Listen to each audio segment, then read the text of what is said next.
selanjutnya nih kita mau obrolin soal modeling. Oke. Arzetti ini kan memang terkenal banget ya kalau masanya aku masih modeling zaman dulu. Kalau kamu mau cari modeling school pasti carinya Arzetti School deh. Udah pasti legend lah ya, gitu. legit gitu iya. ya. Tapi kalau biasanya kalau seorang orang tua begitu pengennya sih anak-anak mengikuti jejak kita, nggak jauh-jauh lah. Entertainment juga, jadi model juga atau setidaknya foto model majalah gitu. Karena kan buah jatuh nggak jauh dari pohonnya gitu. Tapi kalau yang ini pohonnya itu di atas bukit. Jadi pas buahnya jatuh gelinding agak jauh. Anaknya Arzetti mau jadi dokter katanya. Keren dong berarti. Iya. Tapi ya namanya juga seorang orang tua gitu ya. Sebagai seorang ibu pasti harus mendukung apapun keinginan anaknya. Karena kan ini kan datang dari anaknya dan tidak dipaksakan. Karena segala sesuatu yang dipaksakan itu pasti nanti nggak optimal. Dan ternyata itu mulia sekali. Tujuannya menjadi dokter itu bukan hanya cita-cita semata-mata ya. Apa katanya? Ternyata tujuannya itu ingin membantu anak-anak yang kurang mampu. Jadi pengennya itu jadi dokter anak-anak yang bisa beda-beda dokter anak-anak gitu loh.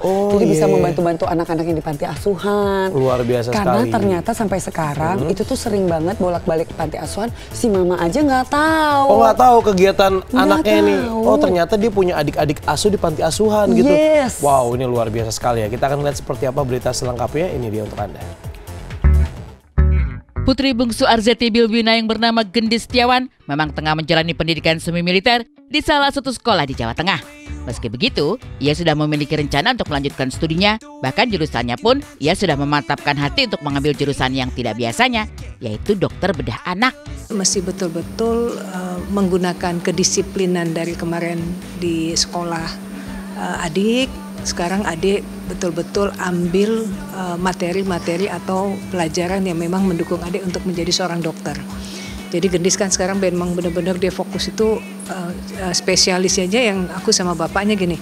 Ambil apa sih nak? Jadi adik pengen spesialis apa nak? Pediatrics namanya, pediatric surgeon. Jadi itu dokter bedah anak. Dan itu kan susah banget dokter bedah anak. Dia pengen nanti kerjanya di rumah sakit John Hopkins katanya. Iya. Awalnya, Arzetti menyangka putrinya ini akan melanjutkan keseriusannya di dunia modeling atau entertainment seperti jejak dirinya. Meskipun pernah mengikuti ajang kecantikan remaja, hal itu tidak membuat Gendis abai dengan pendidikan. Bahkan untuk jenjang S2 pun, ia ingin sekali menimba ilmu di luar negeri. Tapi sayang, ada hal yang membuatnya mengurungkan niat untuk melanjutkan studi di luar negeri. Sebenarnya aku tuh pengen kuliah di S2 di sana kan. Terus pengennya kerjanya di Indonesia sih biar dekat sama ibu. Aku tuh soalnya anaknya tuh bener-bener yang attach banget sama ibu kan. Jadi harus yang 24 jam sama ibu. Jujur ya, sebenarnya deep down aku tuh pengen kuliah di luar. Aku tuh pengen explore the world lah. Ibaratnya aku pengen jadi world citizen kalau kata ayah aku. Cuman tapi karena aku mau FK, jadi aku harus di sini kan. Satu gara-gara itu. Dan kedua gara-gara abang-abang aku tuh strict banget. Aku nggak dibolehin sekolah di luar. Jadi kakaknya itu Bagas yang di Akmil sama Dimas yang di kuliah di UK itu paling nggak mau kalau adiknya sekolah di luar. Jadi mereka itu mindsetnya adik perempuan tuh harus sekolah di Indonesia, tinggal sama orang tua. Harus tinggal deket sama ibu, harus di Jakarta, harus dididik ibu, harus diinin ibu. Karena kayak, iya sih kalau dipikir-pikir namanya juga anak perempuan ya. Bukan bermaksud tak bisa mandiri dengan jauh dari orang tua. Hanya saja, selain adanya larangan dari kedua kakaknya, Gendis memang tidak bisa begitu jauh dari orang tuanya secara emosional. Kalau dalam halnya nggak bisa lepas dari mama tuh dalam secara ikatan batin, bukan secara fisik. Karena aku sama ibu, aku tuh nggak bergantung pada ibu aku. Cuman secara emosional, secara misal aku dididik gimana, aku sih karena aku tuh deket banget sama ibu aku. Ya bercerita apa-apa ke ibu aku, udah ibu aku tuh sahabat aku. Cuman kalau misalnya aku kayak hidup mandiri, itu tuh aku bisa. Karena kan aku juga sempet kan kayak misal sekolah di luar kota gitu-gitu, terus kayak ibu misal di luar kota, itu sering, maksudnya aku sudah menjalani itu. Tapi maksud aku dengan aku nggak bisa lepas dari ibu, secara ikatan batin aku nggak bisa lepas sama ibu sama sekali.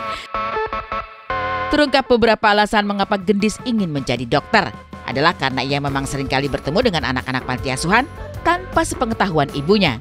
Dan dari situlah ia mendapat semangat dan motivasi. Karena dia kan senang banget ya ke yayasan-yayasan gitu, ke tempat anak-anak yang memang mereka notabene punya orang tua tuh dengan keberadaan mereka. Jadi dia suka dengar ibu aku baru tahu tadi ketika dia bilang, jadi dia punya adik asuhnya dia ya. Dia kalau ke sana tuh suka dipelukin, sampai dijadiin picture buat gendis, fotonya banyak banget dia berdua.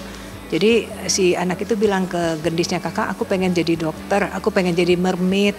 Karena kalau aku jadi mermaid atau jadi dokter, aku bisa kembalikan bapak ibuku gitu. Jadi Masya Allah, jadi dia terbiasa untuk kumpul dengan anak-anak yang seperti itu. Dan bagi dia itu bahagia gitu loh.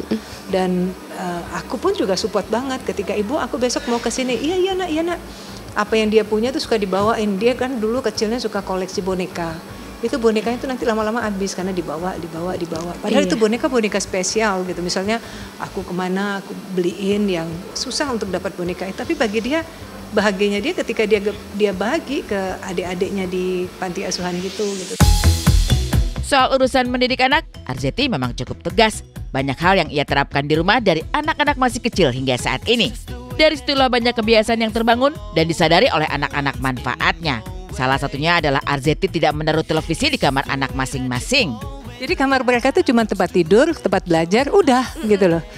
Dari mereka kecil sampai mereka sekarang, dan alhamdulillah nggak komplain. Dan buat mereka ya kamar itu seperti itu mindsetnya mereka.